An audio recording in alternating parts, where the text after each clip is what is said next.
Welcome to Poets House, everybody. I love that you're here. Thank you so much.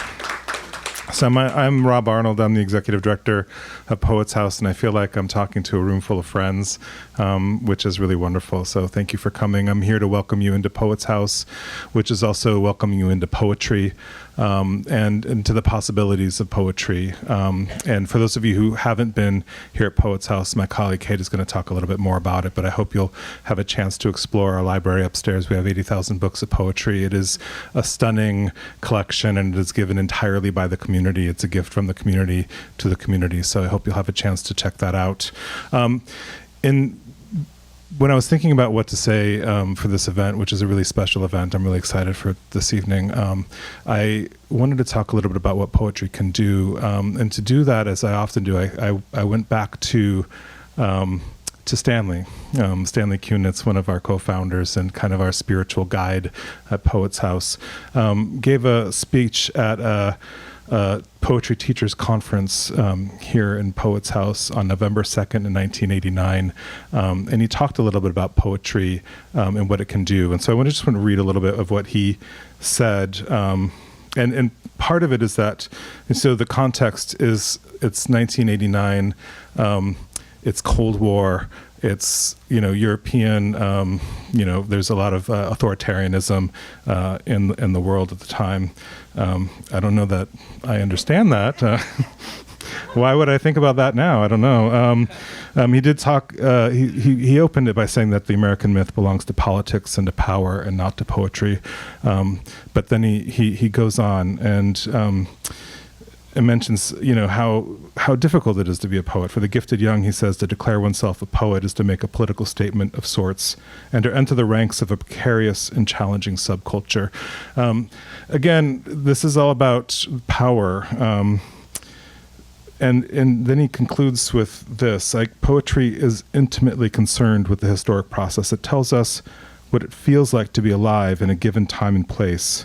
Words themselves, forever tuned to the passing show, forever tied to their own roots, and yet forever changing, clearly this was written by a poet, are the most sensitive recording instruments. The history of poetry can be read as an unfolding parable. Yeah, it's amazing. My perception is that while we were swept into the tide of their exhilaration, this is about what happened at the end of European tyranny, we could scarcely believe our ears when we heard that the people like us in the exercise of their free will had actually chosen poets and playwrights to lead them toward the uncertainty but beckoning future. My perception is that while we were swept into the tide of their exhilaration, rejoicing with them, we envied them a little bit for their privilege of honoring those who had resisted oppression with the only weapon at their command, their courage and their craft, who had refused to break under the iron heel, who had kept alive the image of a free and just society through the dreadful years. And I take hope in that. This is what poetry can do, and it is ready to do again anywhere on earth, in fulfillment of its commitment and its destiny. In a time of crisis, it is always morning for the myth makers, and he means that as a dawn for the myth makers. So let's hear it for Stanley. And thank you so much for being here. I hope I get a chance to talk to every one of you in the audience. But for now, I'm going to bring up my colleague, Kate, who's going to be our MC for the evening. Everybody give it up for Kate.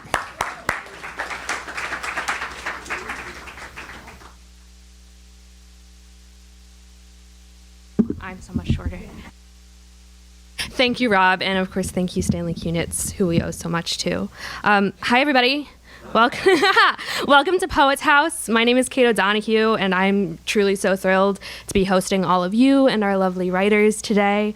For those of you who may be new to this space, and this is the kind of intro to the space that Rob promised, Poets House is a nonprofit poetry library that is free and open to the public.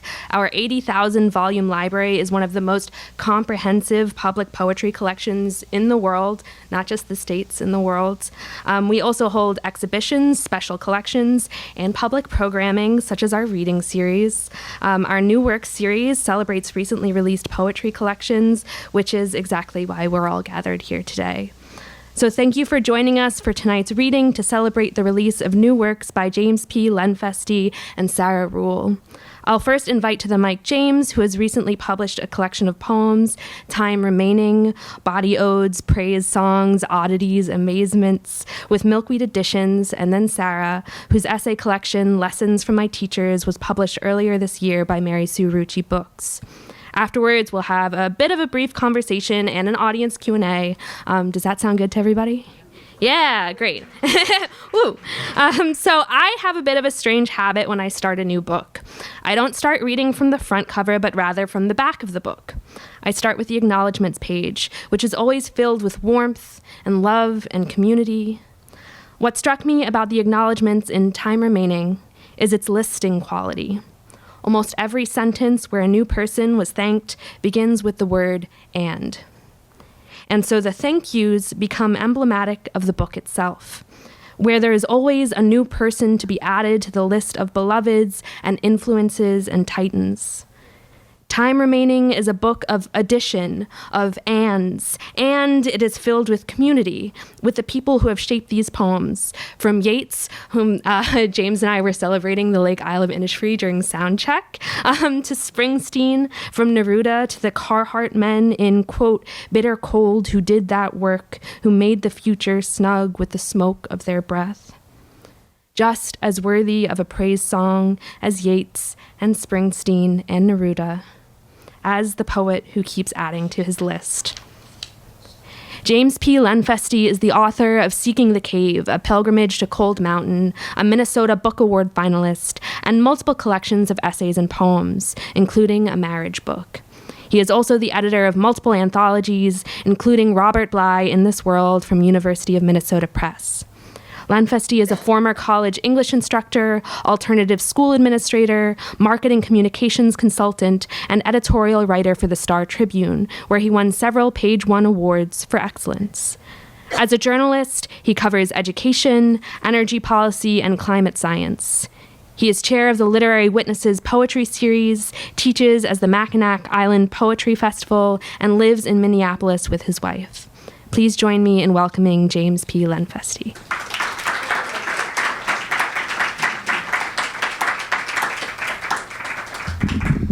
And 10 grandchildren.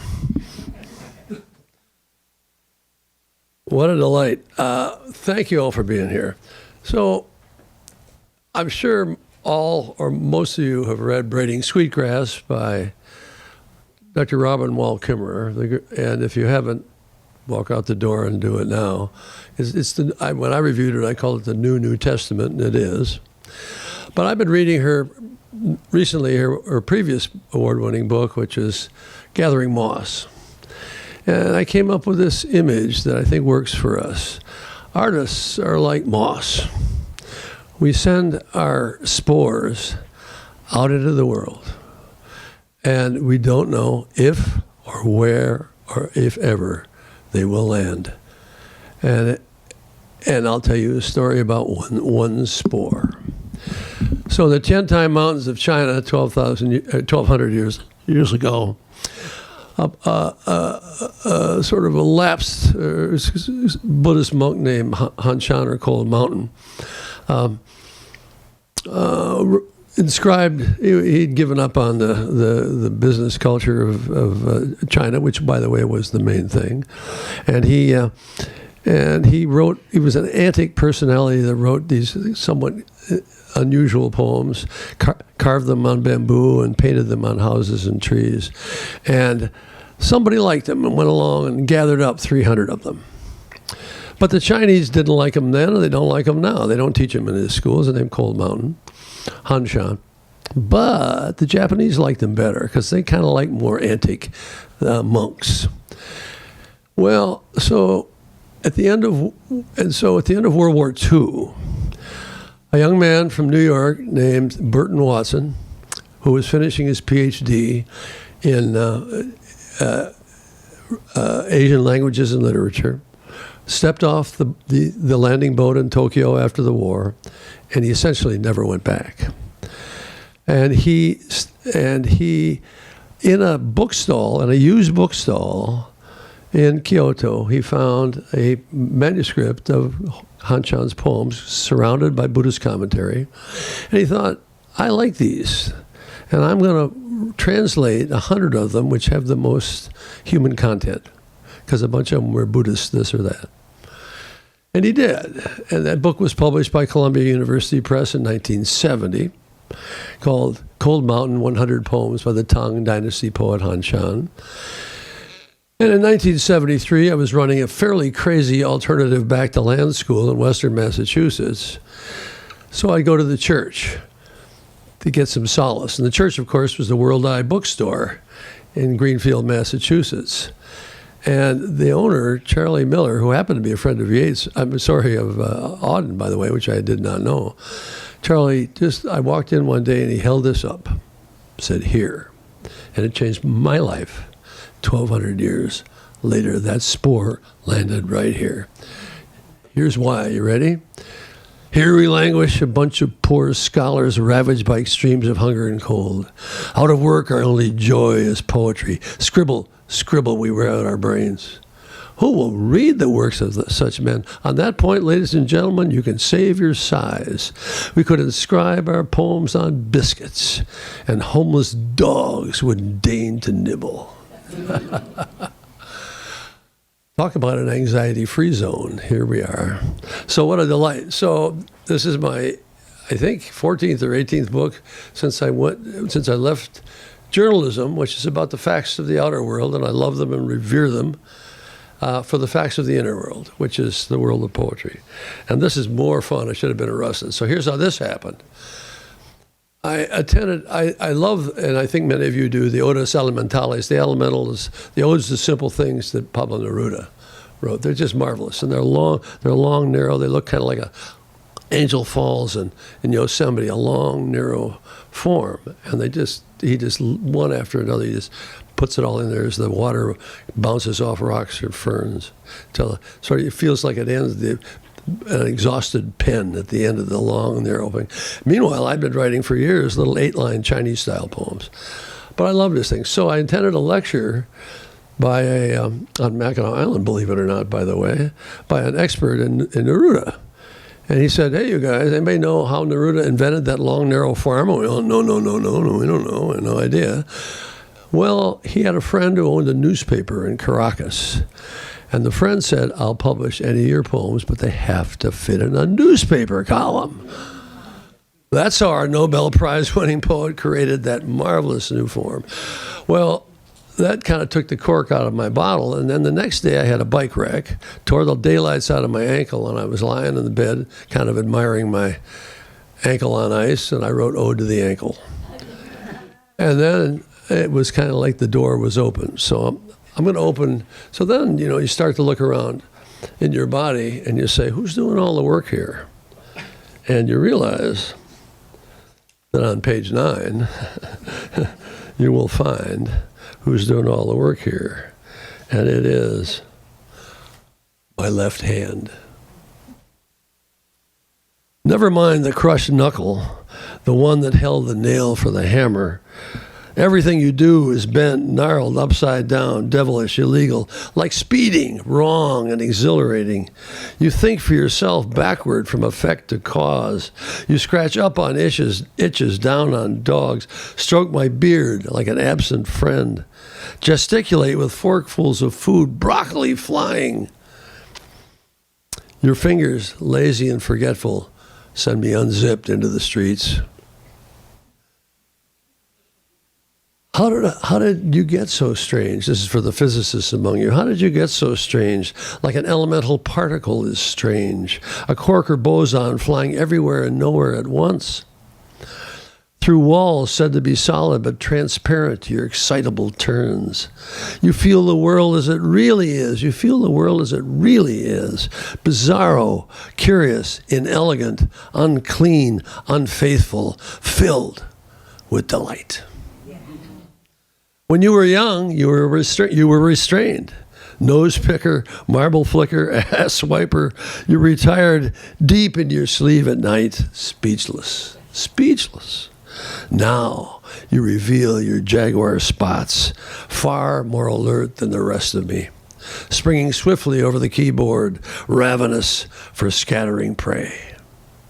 You come away gripping a hairy tail in your fist, offering up to my ears the sound you were seeking, or a handful of feathers of the bird whose soul you needed to possess. A bloody carcass of a freakish longing only you relieve, enough red meat to spell me for a day, though I be tarred and feathered and run out of town by a mob of flaming right hands. So, and then, age comes upon us in sneaky ways, as some of you know. And you look down and you go, wait a minute, what's this? Where'd this come from? Ode to the Belly. The epigraph is from Ben Jonson. Hail, hail, plum punch, O founder of taste. So many want to lose you. Drop you like an anvil into the sink. Unwrap your Turkish towel covering a sublime Greco-Roman torso. Why is it, we wonder, you thicken with age like curd, like a floating bloated goat, like a sagging drum? Why does the tan leather belt of the skin of the belt complain like some rusted rolling cable holding up an aging Brooklyn Bridge? My hands want to play you like a drum, a resonant bass, slap time like a subway musician's foot, its marvelous echo. Squatting, we are so much more Buddha than Jesus. Like bellies floating like lotus blossoms on a pond, surrounded by waves of leaves, riffled waters, trailing willows. We are supposed to be as resplendent as we are, open to sun and wind, entirely edible in multiple forms. My belly and yours holds a universe of other flora whose names I know but have forgotten, like my kindergarten class, all of whom are still with me, holding my hand. Lovers, dancers, laggards, the fattest, the smartest of them all.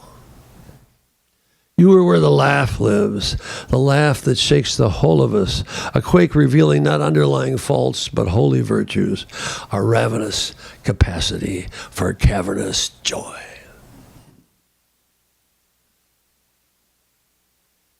So then, it turns out, let's see, we all have hearts too, don't we? And they all become a bit of a problem. Where are you? On page 11. Oh, you're way up here. Wendell Berry said, to be sane in a mad time is bad for the brain, worse for the heart. Ode to the heart.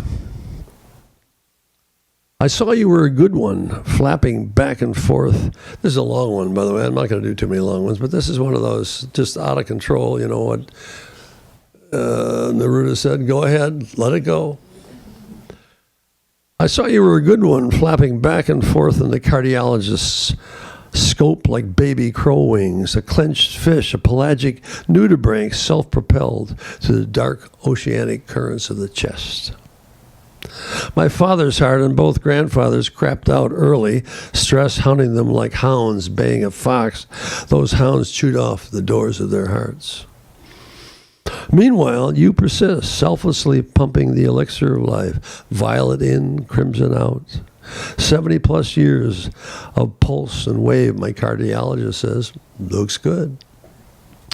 That same cardiologist retired early, got the hell out of the medical machine, churning one more BMW heart attack after another to forego the circle of hell called ludicrously stress, not murther most foul.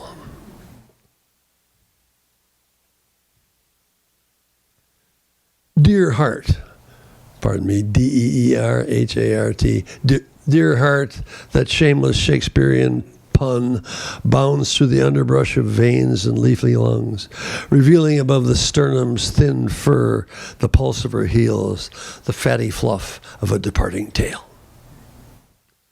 Outside, the reciprocating roar of a neighbor's accursed lawnmower levels the grass to eat the quiet day. burning in its heart the failed guts and bones of all bodies ever grown old, a zillion nameless dead. Yet it too mimics the heart, back and forth, as a motorboat labors on the lake nearby, gunning up and down the swells with the period and frequency of a heartbeat. Every rhythm bespeaks the renaissance of the heart, and before, the Languedoc strum of the troubadour before Milady, longing to hold in his palm what he calls for her to hold in hers, her heart, unlocked from the castle's cage.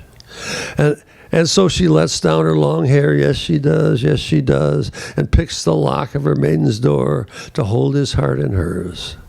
And so they die entwined, rose and briar, sputtering valve and tenderloin, slain by the king like pigs. I apologize, that's the story, that's the old story.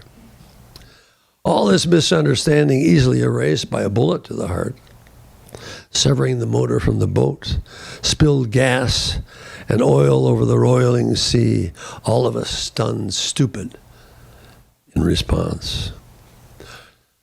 A boy I once knew, not 14, set out with his friends to rob the corner grocery store. The bullet he fired in panic struck the heart. 2 lives lost. The same way the heart tears open at the final slam of the marriage door, 2 hearts broken, or the phone rings after a long night of a missing child, the line gone dead, both ends. The heart can't take it alone. It drags the rest of the body down with it. The fat and the lean, bone and gristle, air sacs and spleen, to publicly declare its wounds and shrieks and sobs, wrenched from the heart. Yes, a heavy pipe wrench opening all the valves of liquid despair, curses too, and revenge. So cut the heart out and eat it. It is good, Stephen Crane said. Maybe all of us better off, dragged before the obsidian knives of Aztec priests in the end.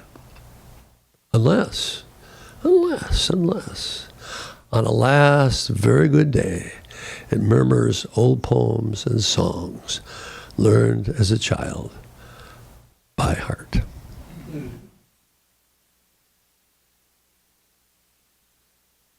Thank you. So then,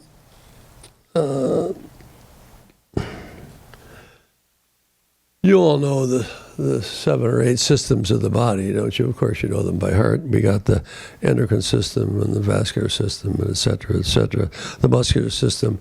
But you're going to forget the most important one. They're all important. They're all essential. But one of them, integument, which is skin. Integument.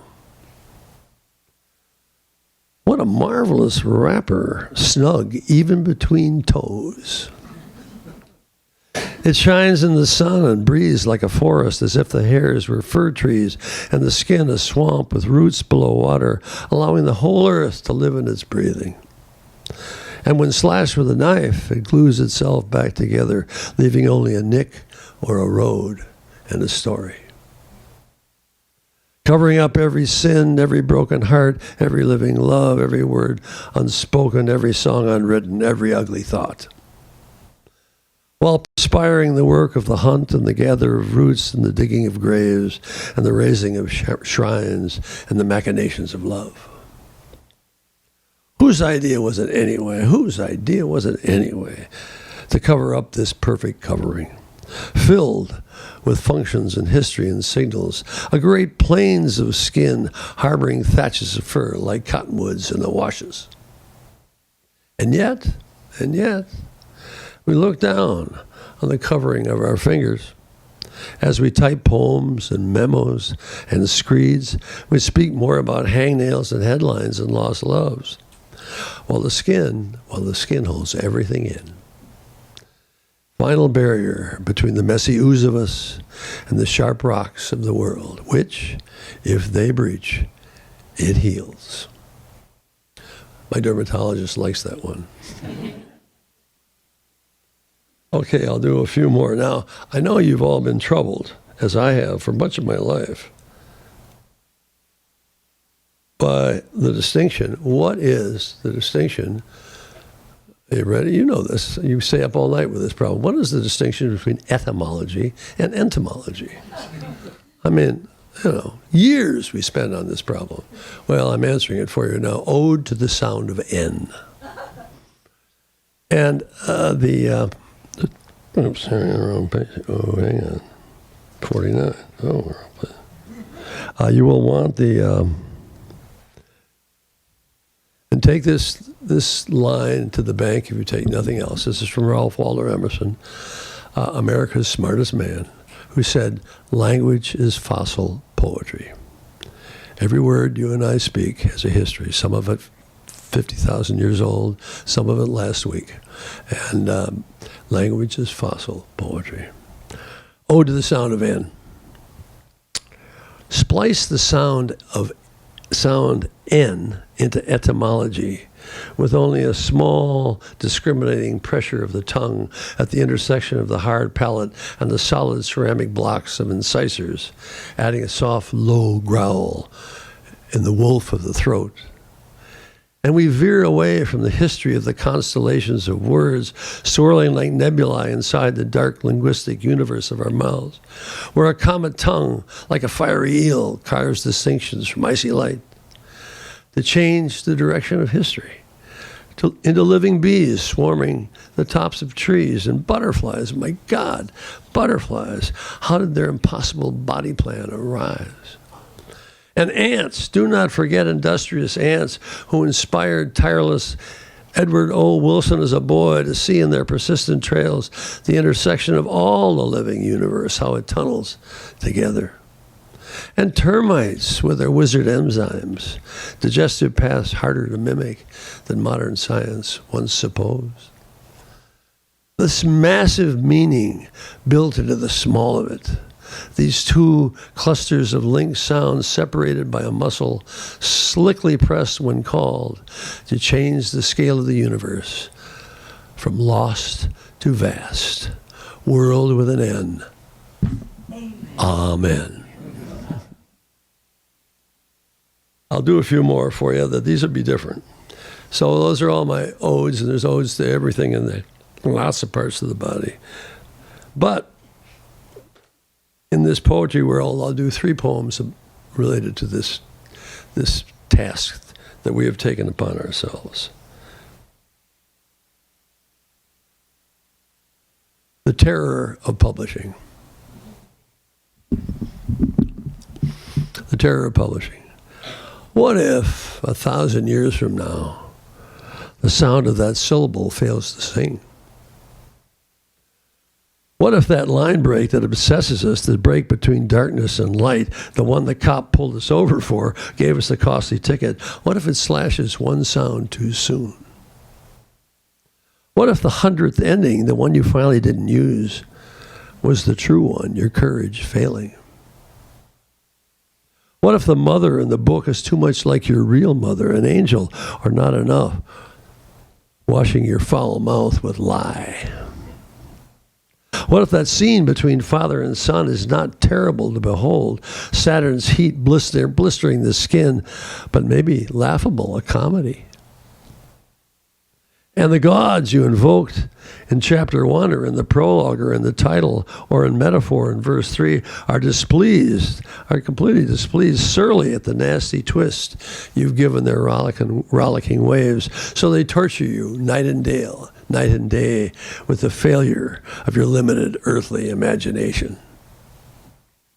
What if the critics of which you are a chieftain, of which tribe you are a chieftain, riding over the dunes and burnos and crop and whip, what if they missed the point entirely? The lance sliding by the ribs without even a nick of skin, a drop of blood. What if that rude flock of starlings patrolling the lawn, freighting the breeze with sparks of inane chatter, is my audience, indifferent save for a bug, a worm? Or that seagull passing by, solitary, silent, almost elegant, but is really a scavenger, a thief, is me, the great author, stealing everything. And a couple more.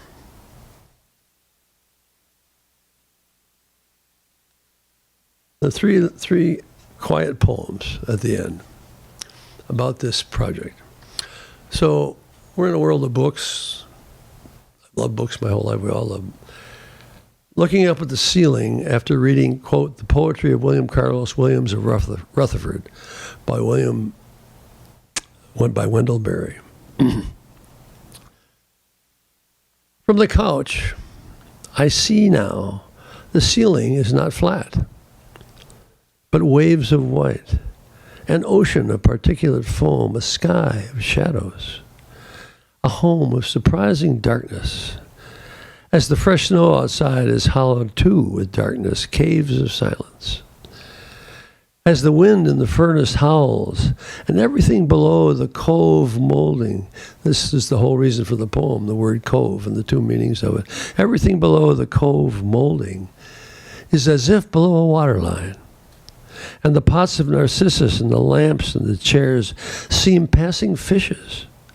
And the open book lies scattered along the ocean floor like a lost ship filled with treasure. Everyone above is looking for that I have found.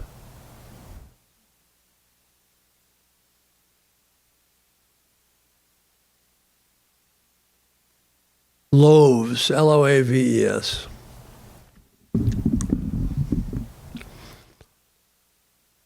While I listen to the poet in the bookstore, and commuters listen to the radio stuck in traffic, and others flood calamity across indifferent borders, she parked her car before the bakery next door. As I emerged into a moist drizzle that mirrored my melancholy mood, she opened the hatch of her station wagon, a Taurus, and loaded in a bag of loaves. A bag big as a yoga ball, white as an ice cap, knotted at the top, bulging with the round edges of old loaves like curling stones. She loaded another bag, her white hair damp and short, face clear and businesslike, Taurus the bull, strong and rusted. I lifted the next one from the sidewalk, surprised at the weight, heavy as a human body, and hefted it to her, then the remaining two. For the old, she said, they don't have much money. She drove off, filled to the brim with bread, a few days old and not a spot of mold, even in the dampness of rain. And I, who already felt full inside, yeasted by the poet's simple ingredients, sound, sense, rhythm, and heat. Repeat after me, sound, sense, rhythm, and heat. Drove home in my old Subaru, said to feel like love, radio off, and for the nonce, felt no hunger inside, nor in the world. And I'll end with a poem that's completely unusual for me, because it's a dream. I tell you the dream. It's called Tour of Kindness. It was a dream, of course. A tour bus coming from somewhere to where we were, you and me. Waiting, expectant for the band or troupe, coming from a great distance, our anticipation, what it might be, what it could mean, what was hoped for, the need to name it. And as I awoke in the fluttering before certainty, beneath the troubled surface of the day, the name came to me, all I remember, Tour of Kindness. Now I am waiting. We are all waiting, wondering when it will arrive and what it can mean. Thank you.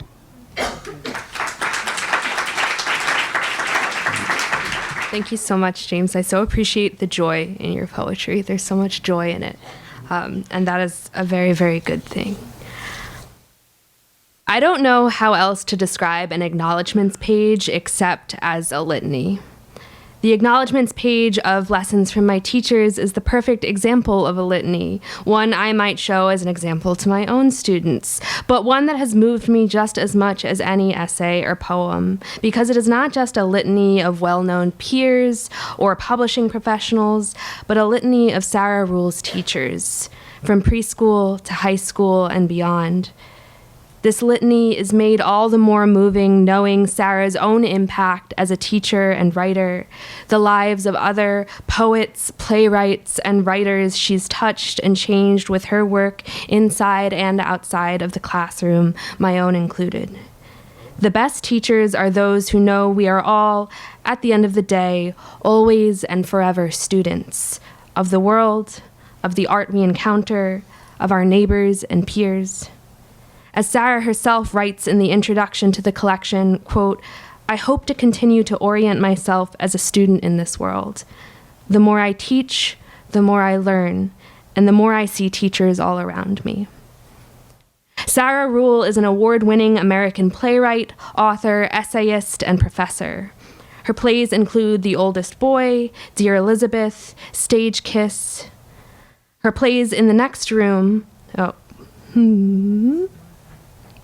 I see. I copy-pasted this from the website. Her plays In the Next Room, or The Vibrator Play, and The Clean House were finalists for the Pulitzer Prize in 2010 and 2005. Her plays have been produced worldwide and translated into 14 languages. Originally from Chicago, Ruhl received her MFA from Brown University, where she studied with Paula Vogel. She is the recipient of a Helen Merrill Emerging Playwrights Award, a Whiting Writers Award, a Penn Center Award for Mid-Career Playwrights, a Steinberg Distinguished Playwright Award, and a Lilly Award. She is a member of 13P and New Dramatists and won the MacArthur Fellowship in 2006. She teaches at Yale School of Drama and lives in Brooklyn with her family. Please join me in welcoming Sarah Ruhl.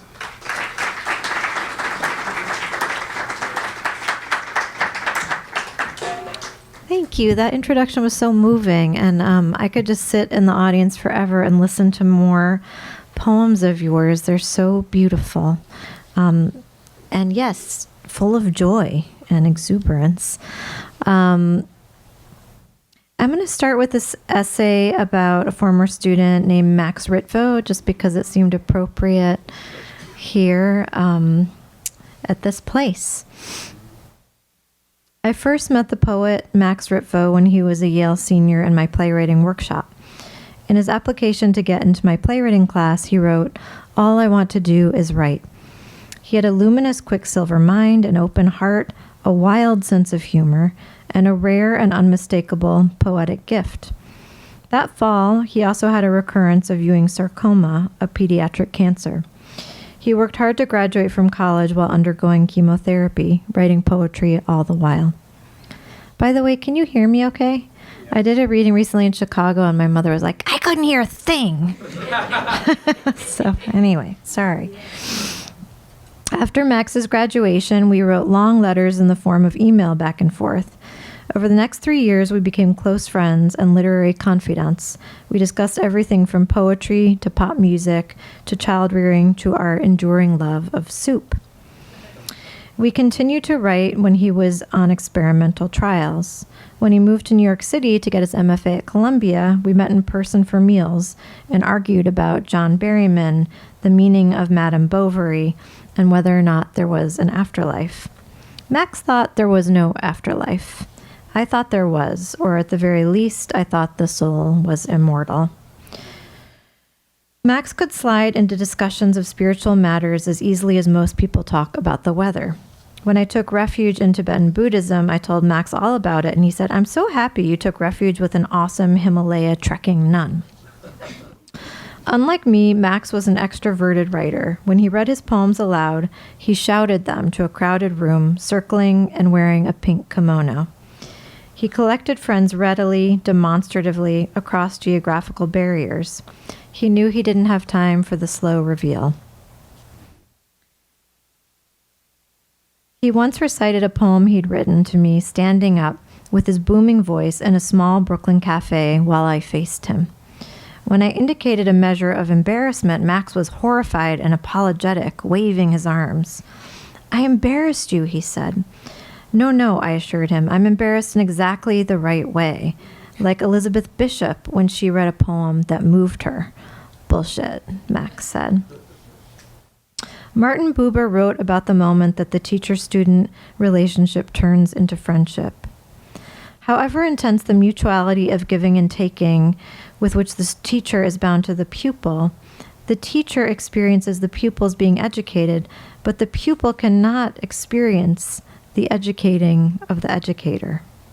In the moment when the pupil is able to throw himself across and experience from over there, the educative relation would be burst asunder or change into friendship.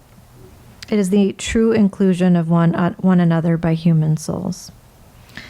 Without my noticing, Max became my teacher. Max pretty much jumped over that bridge with all of his teachers, as far as I know. Louise Glick, for one, and Lucy Brock-Broido. He could not be content with only being on the receiving end. Max encouraged me to publish my poems for the first time and to read them aloud. Having started as a poet, moving into playwriting in my early 20s, I still wrote, but I squirreled poems away in my desk. Max asked me to share these poems with him, and it was well nigh impossible to say no to him. When he asked me to read my poems aloud with him in front of an audience, which always made me feel a vulnerability akin to vertigo, I did. When he was at the NIH undergoing clinical trials, we wrote letters, swapping poems, jokes, and spiritual questions, and at one point decided to make a little book of them. We wrote on subjects as far afield as metaphysics, literary revenge. He was a big fan of literary revenge, meditation, and the Amtrak quiet car. We arranged and rearranged our book while Max was alive and argued about structure. To organize it chronologically was to imply an ending, which neither of us wanted. The ending came that August when he was 25. A lot of people pointed out that Max was the same age as Keats when he died. I don't even know if Max liked Keats, though I would still love to ask him. After Max died, I dreamed of him frequently. In one dream, I asked him if it was hard to be dead. He said, "Yes, it's hard to be dead. It's hard not to talk, but I am listening all the time."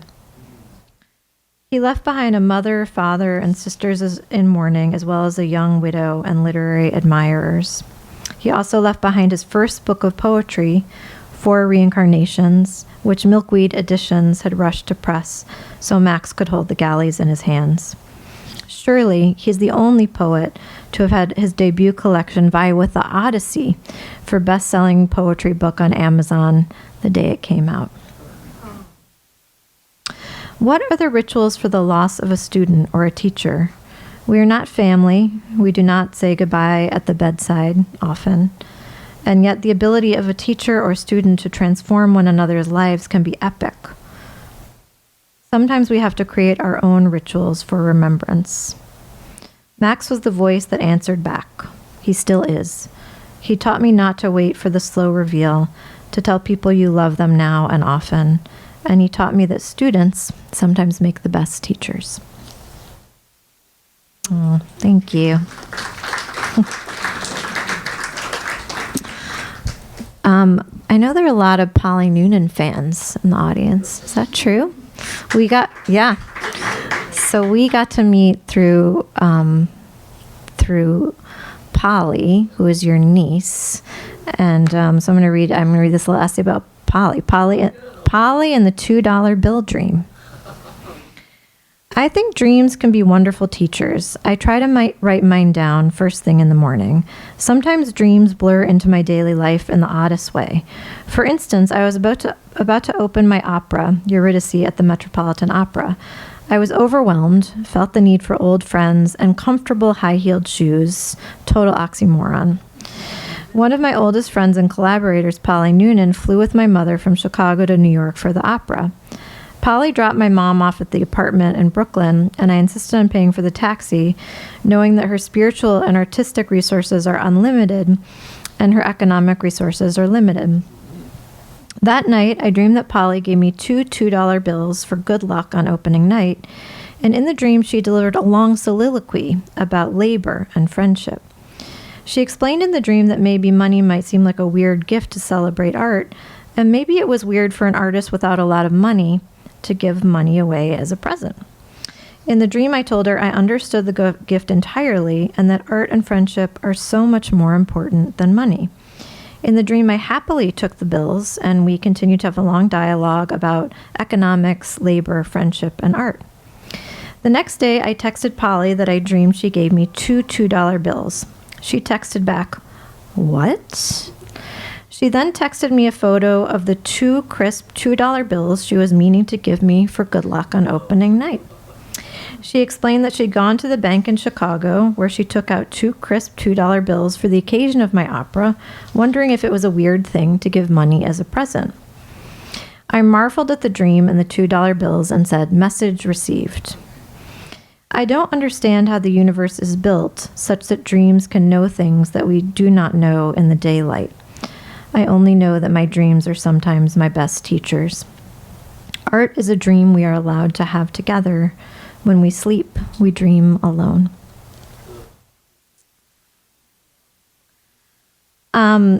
Since my daughter Hope is here, I feel like I should read something for her. This is called A Lesson from Hope. My youngest daughter is named Hope, and her twin brother is named William. We named them after the intersection of the streets William and Hope, where my husband and I met in Providence, Rhode Island. Luckily, the place names in Providence are good. Hope has always had a fairly regal bearing, even as a toddler, when she often wanted to play coronation. She would line up her stuffed animals and dolls, then crown them. When other little girls were interested in Disney princesses, Hope was interested in actual queens, Queen Victoria and Queen Elizabeth in particular. One day, when the twins were 3, William was up all night with asthma, and I steamed the shower and held him while he coughed. The next day, bleary-eyed and fighting with the twins to put on their sneakers, I realized they needed summer shoes. It was hot and humid, and we hadn't had lunch, but I rushed them to the shoe store anyway in their double stroller. We managed to find them some sandals amid much squirming, shouting, and general resistance. Back in the double stroller, and on the way I hoped fervently to a nap, Hope took off her new shoes and threw them into the street. "Naughty Hope," I said. Then they both started crying. "What's wrong?" I said. "Are you hungry?" I wheeled them into a bodega and said, "Do you want cheese? Do you want pirate's booty? Do you want apple juice? Do you want chocolate milk?" They kept crying things and throwing things out of the carriage and kicking. "No, no, no," they said. "What do you want?" I said. "I want M&Ms, screamed William. "No, William," I said. "They don't sell M&Ms before lunch." "I want M&Ms, he screamed. Then I said something I'm ashamed of. I believe I said something like, "Okay, I'll get you M&Ms if you promise to shut your face. Do you promise?" "Yes," he said. I gave him M&Ms and he quieted down, but Hope continued to scream in the street, even when he started to tenderly feed her M&Ms. I started shouting, "What do you want? What do you want?" I was like an actor's nightmare of Stanislavski. Then she said softly, "I don't like you." I had a sudden revelation. "You don't like me because I yelled?" "Yes," she said, sobbing. "Oh, Hope," I said, "I'm sorry. Will you stop crying if I'm nice again? That's all you want? You want me to be my regular self?" "Yes," she said, and stopped crying. William fell asleep, and Hope became her matter-of-fact and happy self again. I thought she'd wanted me to guess a thing she wanted and give that thing to her. In fact, she only wanted me to stop asking her what she wanted. When we got home, she said, "Will you play with me?" "Yes," I said, "but how about you eat something first?" "No," she said, "play with me first, then I will eat something." "Okay," I said. She began to decorate the stage, that is a small red couch, and she said, "Here is the audience, here is the stage. Ladies and gentlemen, it's the Gigu Show." "What is the Gigu Show?" "I am a gate," she said. "You open me." "Oh, okay." She gave me a yellow plastic key. "How do I open you?" I asked. "Here," she said, pointing to her heart. "Turn the key." I tapped the yellow key on her heart, and she opened her arms, pretending that her arms were a swinging gate. "Now walk through," she said. I walked through the gate. "Now you," she said. I stood erect, a closed gate. She patted the yellow key on my heart, and I opened my arms, swinging my arms wide, a gate, and she walked through. She was very pleased, and we did this over and over again. I had underestimated the heart of my little daughter when she was crying. I thought she wanted chocolate milk. She wanted something more, something that didn't cost any money. She wanted to open my heart. she wanted to walk in. Thank you. I'm just going to read one more so we have time to talk. This one vaguely involves poetry or a haiku, will at the end. This is called A Practical Use of Meditation. I was in Maine with my mother visiting a friend, sitting on the front porch eating dinner. We were talking about, among other things, a family friend, a beloved minister, who had recently choked on a piece of steak at a restaurant. Though the Heimlich was administered, she died in the hospital 2 days later. We moved on to other topics, and I brought out pistachio cake. My mom took a bite of cake and suddenly started coughing uncontrollably. I looked at her alarmed. She kept coughing. I ran into the house and brought her a glass of water. She had a sip, then started wheezing and spitting, and grabbed a Kleenex from a pocket in her sweater and coughed into it. My mind raced. Should I try the Heimlich maneuver, which I'd never done before, on an adult? I flashed on the time my daughter Hope choked on a strawberry. I'd learned first aid when she was in the NICU, so I knew what to do. I'd immediately thrown her over my knee with her head facing down and whacked that strawberry out of her mouth. But on the porch in Maine, my mother was still able to cough, so I was dimly aware the Heimlich wasn't called for, not yet. But suddenly she seemed to be choking and gasping all at the same time. She coughed up a small blue object. We all leaned forward and examined it. It was a piece of yarn from her sweater, which had pilled and made its way into a Kleenex she'd used. We all relaxed, and my mom drank some water. Relieved, I joked about how you worry all your life that some dreaded disease might kill you, not realizing you were going to get undone by your own lethal sweater. The killer sweater, we said, laughing. But after the relief of laughter, she started coughing again. She stood up, and rapidly the coughs turned into a new set of terrifying wheezes. Suddenly she couldn't speak or catch her breath. My friend said, "She's turning blue." Sure enough, she was turning the shade of a blueberry. I'd been hoping I was imagining the blue color creeping into her face, but seeing the look of panic on my friend's face, I yelled for a doctor, knowing full well in rural Maine we were out of luck. Was it time for the Heimlich, CPR, 911, or all three? Time slowed as her face turned purple and she gasped for air. I tried to calm my mind and breathe. My mother was panicking. All I had at my disposal was my training in meditation, and I tried to find a little sea of calm under the rising tide of panic. "Mom," I said, putting my hand on her back, "try to focus on your on your out breath instead of your in breath. Try to make your exhale long. If you can just exhale, it will relax your breathing. Just one long breath out." Miraculously, she heard me and started to focus on her exhale rather than on the inhale that was so hard to find. Her wheezing calmed, the purple drained from her face. Her face turned pink again. What would I have done if my mother hadn't started breathing again on that porch in Maine? I had once written a play in which a character dies laughing. Had my joking about the lethal sweater made my mother laugh, which induced the second, more dangerous bronchial spasm? At the ER, they said that her lungs were clear now, but she could have died from lack of oxygen. Over the years, I've picked up various meditation techniques. One teacher taught me the simple 5-7-5 technique. You inhale, counting to 5, then exhale, counting to 7, then inhale for 5 counts again. He taught me that exhaling for 2 seconds longer than inhaling relaxes your nervous system. And I remember thinking at the time, wow, it's like the haiku in breath form, 5-7-5 syllables. So sometimes I like to teach a group of students this 5-7-5 breathing technique, sit in meditation, and then have everyone write haiku. 5-7-5, I think. A blue knit sweater that almost killed my mother. Breathe out more than in. Thank you. So thank you both again so much for being here and for your lovely words and work. What really interests me about, hearing you both read and spending a little bit of time with your new books today is despite them being different books, they are so similar in their objectives, which is to celebrate the idea of the ode as a mode, not to rhyme, but we are in Poets House.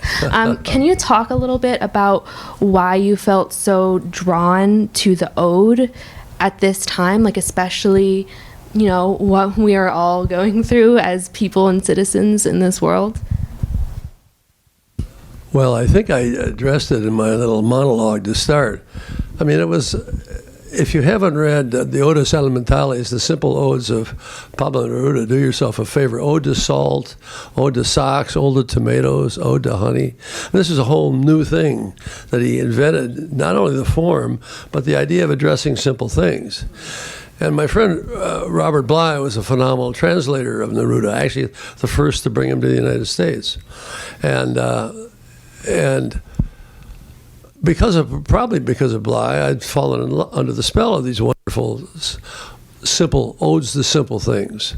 But I never thought I'd write them until my bike wreck and lying in bed, and there's my ankle throbbing, and I wrote Ode to the Ankle. And then but I'd fallen under the spell of Neruda himself and what he'd accomplished. And with that form, I will say, I did at least three books, maybe more, of the 8-line Chinese-style poem, and I love those. In those, you say everything you know in 8 lines, more or less. And I love that form and recommend it to everybody. A haiku, by the way, is essentially the last 2 lines of a Chinese 8-line S-H-I-H, Schuster-style poem. As the Japanese refined and cut away more and more. And you got the tanka, which is 4 lines, and then they got even further, and they cut away down to 2, which is the last couple lines. So, in fact, maybe I could do one and show you how that works, if I can. One more. The birds in their chatter overwhelm me with feeling. At times like this, I lie down in my straw hut. Cherries shine with crimson fire. Willows trail slender boughs. The morning sun pops from the jaws of blue peaks. White clouds are washed in the green pond. Who would have thought? Who would have thought I'd ever leave the dusty world? That's a trope in China for the busy city. Who would have thought I'd ever leave the dusty world and come bounding up the southern slope of Cold Mountain? So you see the last 2 lines of the haiku. Yeah, so anyway, that's that. But there's lots of forms. I hosted Terrence Hayes just before I came here, and I hope you know Terrence Hayes is a phenom. Well, his last great book, I mean, he had many great ones, called American Sonnets for My Past and Future Assassins.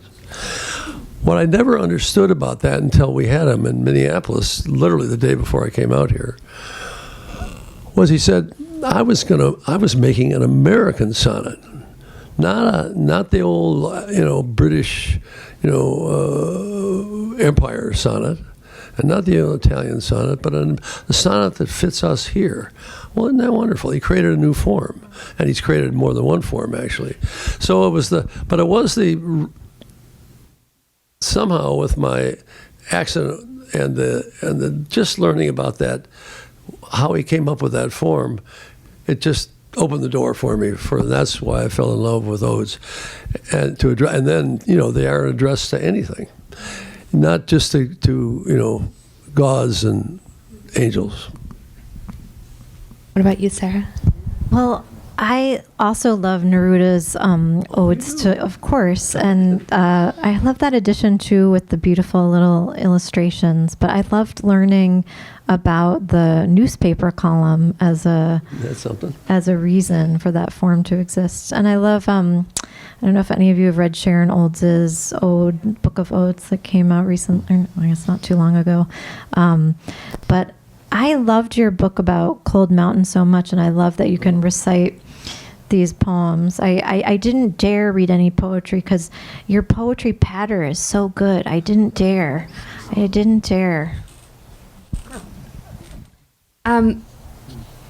other thing that I feel connects your 2 recent works, Time Remaining and the essay collection, is that they're so filled with people, so other writers, but also like real people in your lives, family, friends, peers, loved ones. And I'd love to hear you both talk a little bit about what draws you to writing about the real people in your lives and why that you find that compelling, necessary, or even just like fun. Yeah. This is your turf. Well, it's always been an obsession of mine. I remember when I started out writing poetry in my, early 20s, late teens, and I wanted to use poetry as a vehicle for what I called farming people. So I wrote all these farming poems where I would farm the people in my life. And then I came across Frank O'Hara's definition of personism, where he, is talking about just the reality of people he had, lunch with that day. And I always just found it very human and beautiful. And in the playwriting world, you have more dramatic avatars sometimes rather than celebrating the people who populate your life. And maybe the older I get, the more I come back to that as an ethos, to want to write and celebrate the actual people in my life. Well, I don't know that I write about. Do I write about people?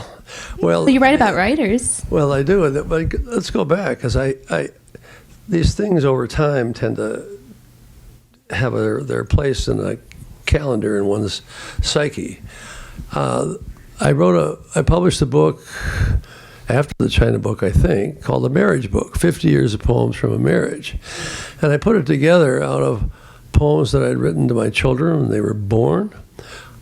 I argue the world's best poem about birth is in there. It's called The Hand of God, and I assure you it's the only poem I've ever used that word in, ever.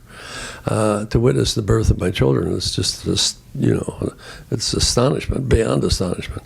So, and then the poems, all the kids as they came along, we have 4, and not all easy, as you know, and that is parenthood's. It's a game for life, and with whatever comes along. So I've got a lot of those, and then wonderful poems with and about my wife, who's a brilliant and scary person, and makes my life really interesting. Really, I mean it. And so there's a few of those as we negotiate that relationship. But do I write about other people? People by name? I was much changed by having the good luck. I mean, when I went to Dartmouth College. There was one poetry class. I took it. I went to grad school at the University of Wisconsin. One poetry class, and I took it. But the one thing. So the year is 1967, and James. Never mind. James. I'll think of his name. Was the visiting poet for the year, and the one really good thing he did is he said, go off and bring back a poet you like. And I ran off to the vault at the University of Wisconsin and pulled out all the copies of Robert Bly's little magazine, the 50s and the 60s. Now, I often ask myself, why did I do that? And I think it was he was very prominent in the anti-war thing, and arts as a function of opposing the war in a public thing. That was a factor. I also think I grew up in a small town of Wisconsin, and I think that what I call the fragrance of corn stubble in his poems. He was a Midwesterner, and I will tell you then and now, I mean, here's a guy of epic consequence, global consequence, who set up his shop on the row crop prairies of western Minnesota. I mean, that doesn't happen. Not New York, not San Francisco, not Chicago. So it was that, maybe. But that's one guy. Have I written about other people? I feel like you write and talk about lineage a lot. Friends, mentors, alive, but also, Cold Mountain, going all the way back. Well, yeah, but mentor, yes. I mean, Robert Bly is a mentor. Cold Mountain's a mentor, totally. And Burton Watson, I went to China to find Burton Watson because he's a hero, because he's the guy. I mean, I don't read Chinese. Maybe you do, but I don't. And so he brought those poems to me. And I felt, and I think I played a role, and I hope I did. He won the Penn Translation Award before he died, and he certainly deserved lifetime achievement. God knows he deserved it. He did many, many books of translations, but so there's that.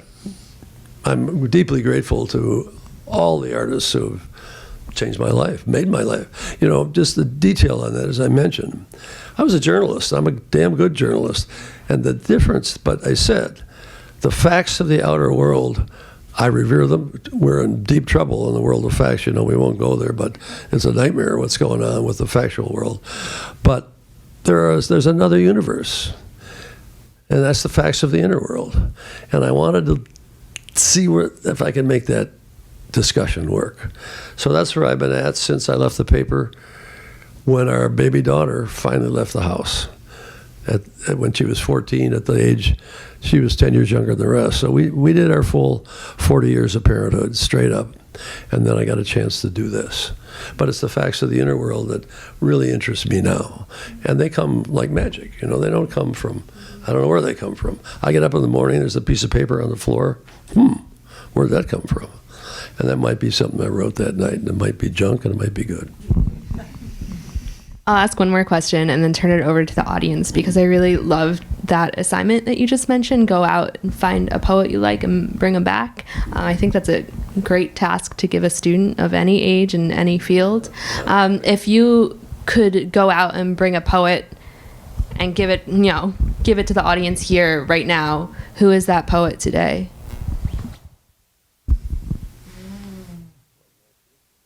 Your book is so good with it.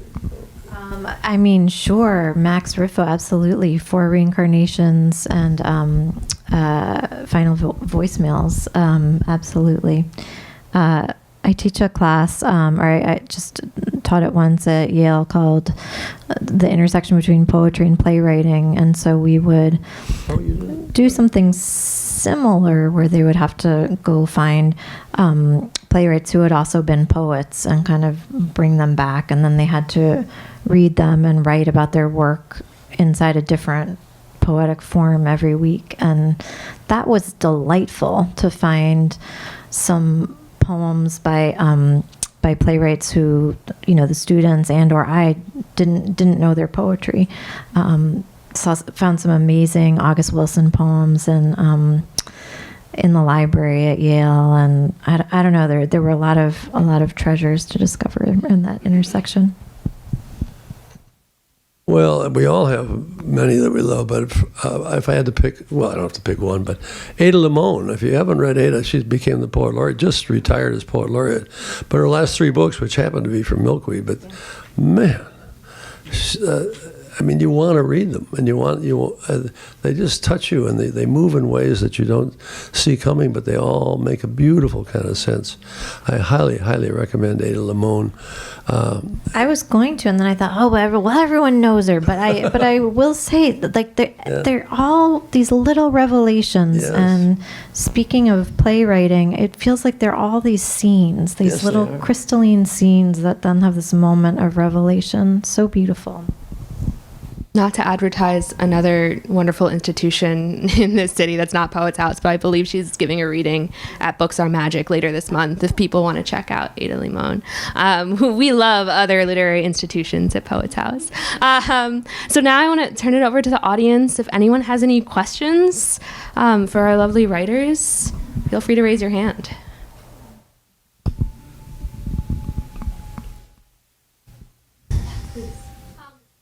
I love hearing. Oh, thank you. I love hearing writers read out loud their work, and I'm wondering if when you are writing your work, you're thinking about it as an out loud experience, or if that's a sort of separate part of it for you. For me, I love doing this. I don't know if it showed. I hope it did. I love the personal part of it. I wouldn't do it if I take it back. I love language, and I love the music of language and the music of words, and I studied linguistics in college too, and that sort of as Emerson said, language is fossil poetry. So you can burrow back into the history of every word we use. So words are just they're a phenomenal artifact to get to play with. I'd be happy to be a sculptor and play with steel or play with aluminum or play with marble, but this is what we get to play with, and so for me, poems start with a musical phrase, and then I don't know where it's going to go, and I don't know what it's going to be, and it may be nothing. Mostly it is, but it's the kind of a music of the phrasing. Remember, I said the poem, sound, sense, rhythm, and rhythm's crucial for me, and heat. heat means passion, some investment, some belief in it. So that's, I don't know if I get close to the answer there. I don't even know what the question was. Yeah, but hearing it out loud. Oh, yeah. You're writing on, and then when you say it out loud to the walls, even. I When always, you say it out loud, suddenly you think, I don't need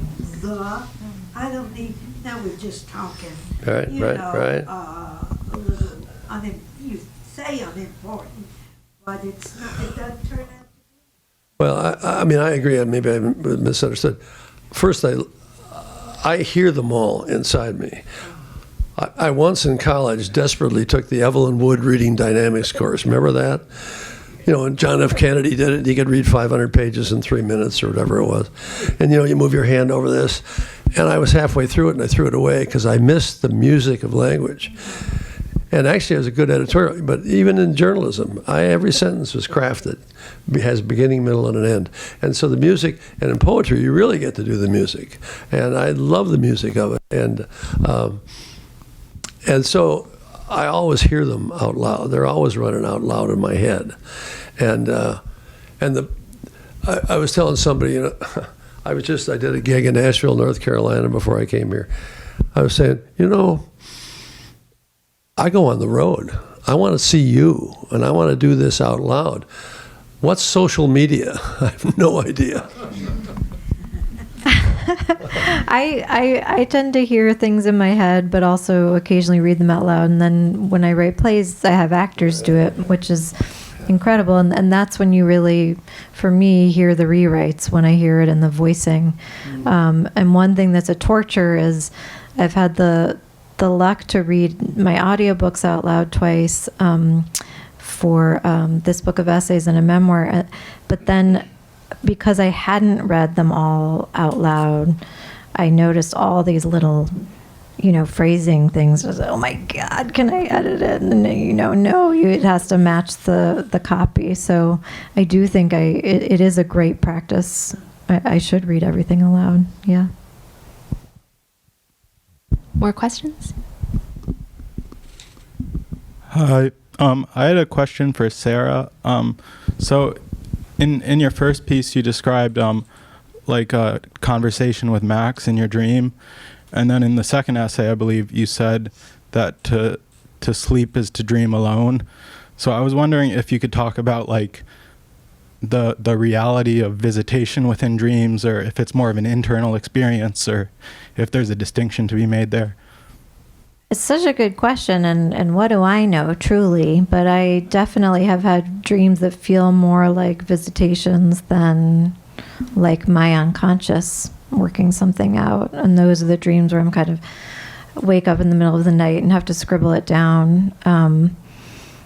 I don't know how that could work metaphysically. But I feel like someone will figure it out at some point. I think we know so little about dreams. It's half our lives, or a third, depending on how much you sleep. And we know so little about the function, why it happens, how it happens. I definitely think people visit in dreams. Yes, hi, for both of you. What a wonderful night. We're using the old architectural tenet of a form follows function.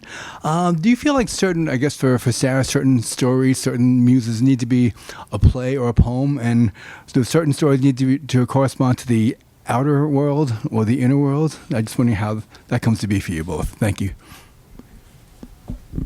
Well, I'll just tell you on the form question. I mean, as I said, I spent years doing, because I love the ancient Chinese poems so much, and really an advocate, by the way, for that form. If anybody, it's and it's not commonly used. We're all into haiku, but that haiku evolved out of the Chinese form.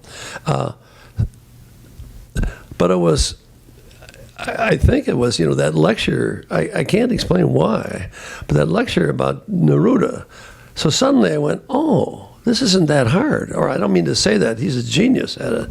But suddenly the door to this whole other, whoa, let it run, and let everything that occurs to you in that pew, let it just run.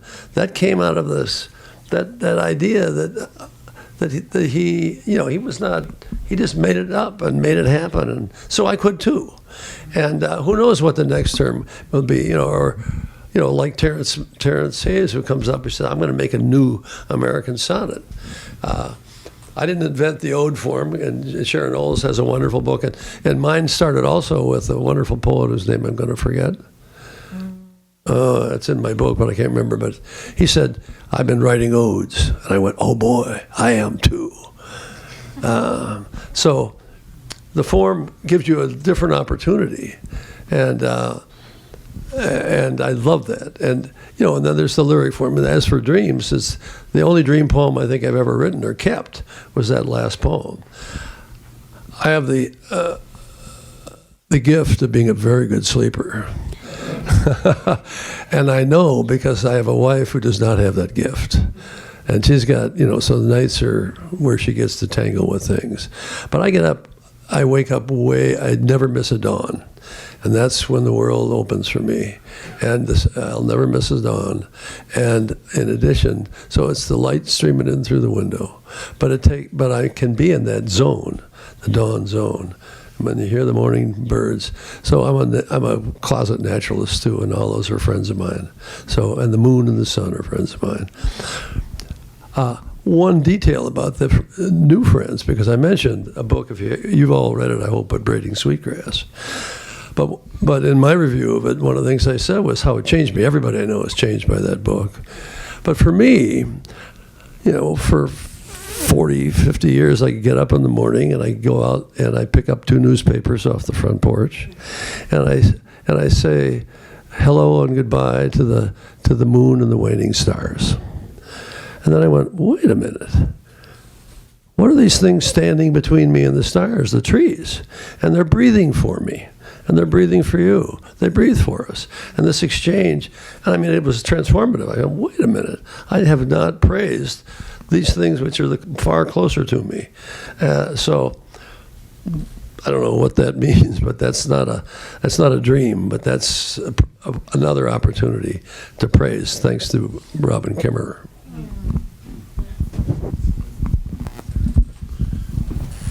Thank you. Oh, sure. One thing I love about plays is that I feel like they contain all the other forms. So you can have a poem in a play, or an argument in a play, a story, you know, and so that's very satisfying to me. But sometimes I just want to write something small, and not something that requires the building of a whole world, which a play does. So for me, yeah, those images arrive in poem form, and I couldn't explain it. I mean, when a poem arrives, it feels very different than an idea for a play, which is more like a question. And with a poem, it feels more like an image or a fragment. And the essays feel like essays too. I've never had it happen where I'm like, oh, I'm going to adapt this essay into a play. But maybe someday. I mean, I think genres are sort of in some ways illusions, and you can tack between them pretty easily. Well, thank you for this lovely, wonderful material and all these fluent images. I wanted to ask, because both of you have referenced the inspiration that you've drawn from the ancient cultures of the East, Tibet and China, and I wondered if you'd just say a bit more about that. I mean, Jim, did you just recognize it instantly, and Sarah, how did you come to it? What does it mean? What I found in that book, translated by Burton Watson, I don't read Chinese, Cold Mountain, 100 Poems by the Tang Dynasty, John Chan.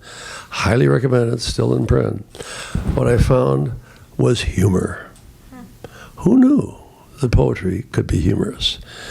You know, we could describe our poems on biscuits and homeless dogs who deign to nibble.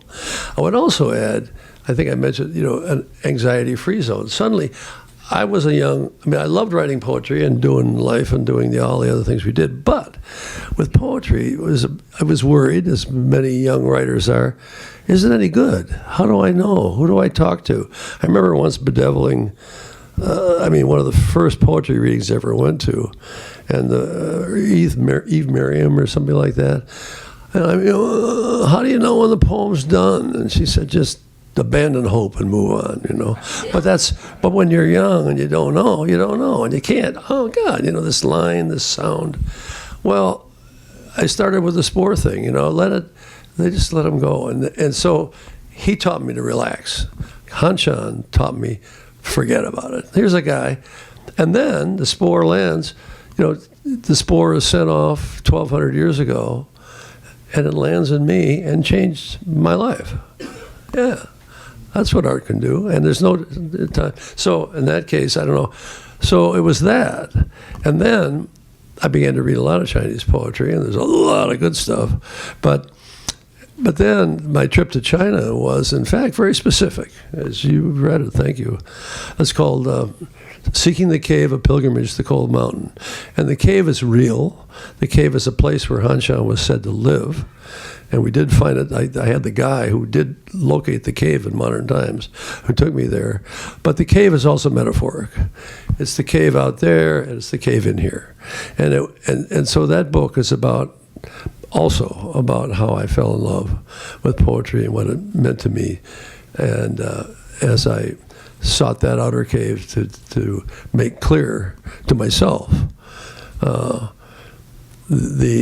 what can I say? The search for the inner life. And I was raised Catholic in Illinois, and at some point became a Tibetan Buddhist, you know, way later. And I guess I started meditating in my early 20s, and funnily enough had a babysitter who was Tibetan named Yangzam, and she had the most wonderful, calm way about her. And I realized she was spending half her day praying. And I learned a great deal from her and ended up finding my own teachers. And I talk about Yangzam a little bit in the book too. If I can just give you a advertisement, all her plays are extraordinary, but The Oldest Boy is a simple little domestic drama until knock on the door, and two Tibetan Buddhist monks walk in and say, "We think that child of yours is the next Dalai Lama." And the drama that occurs is just phenomenal. And it's a family drama. It's who owns the kids, and how do you own the kids, and what's the spiritual. It's unbelievable how she made that happen. It's so amazing. Bless your heart. That's just phenomenal. I want to ask one more question before we kind of part ways, and we will have a small reception, I believe, in this room just to hang out. There are some books for sale afterwards, but since we are thinking a little bit about teachers tonight, I want to ask a question that I ask my students every semester, which is, what are you obsessed with right now?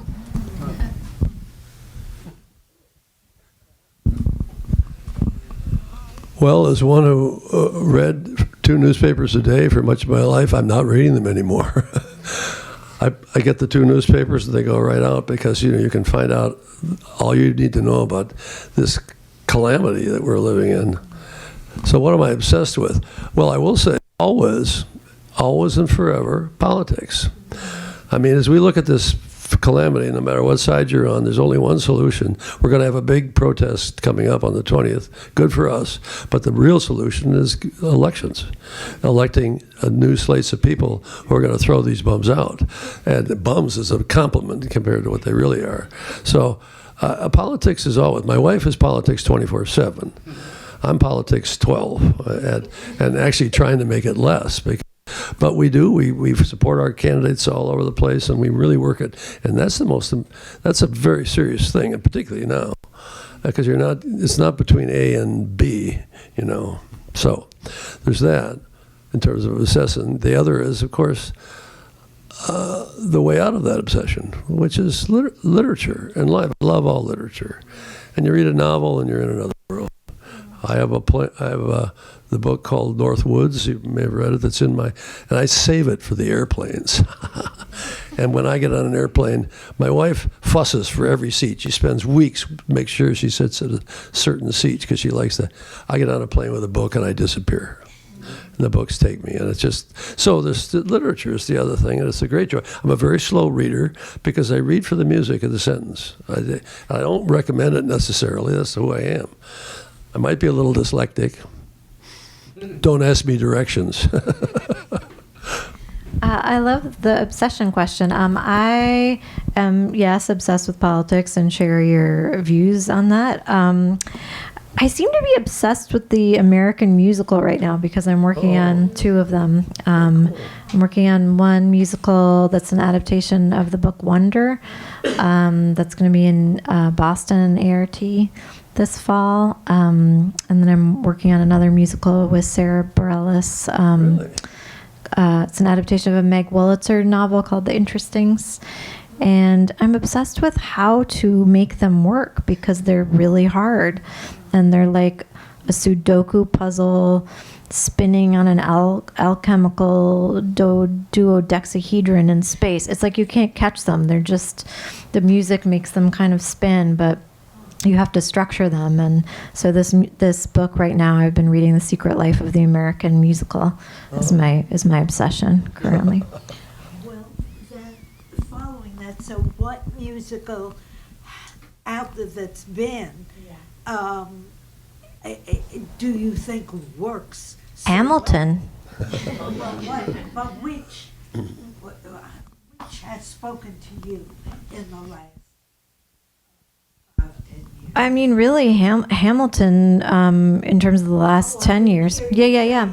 No, that's okay. I mean, it's just had its 10-year anniversary. It's not there yet at the pub. Yeah, and I just think he's a real poet. Speaking of poets, I just think he's a poet, and he made a certain kind of poetry totally accessible and threw it into music and added this incredible sense of history, and so that's one for me.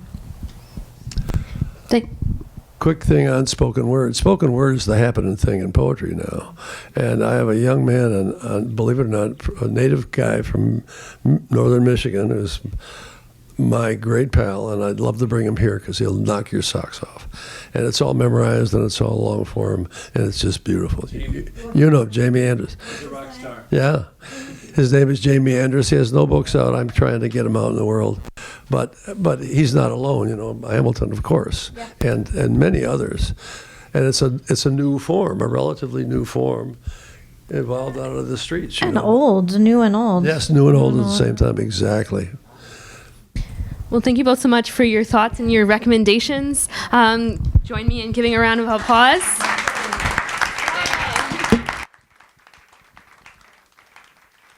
And of course, like I said, there are books for sale out in the lobby, and you can feel free to hang around, chat. We're happy to have you here at Poets House. Thank you.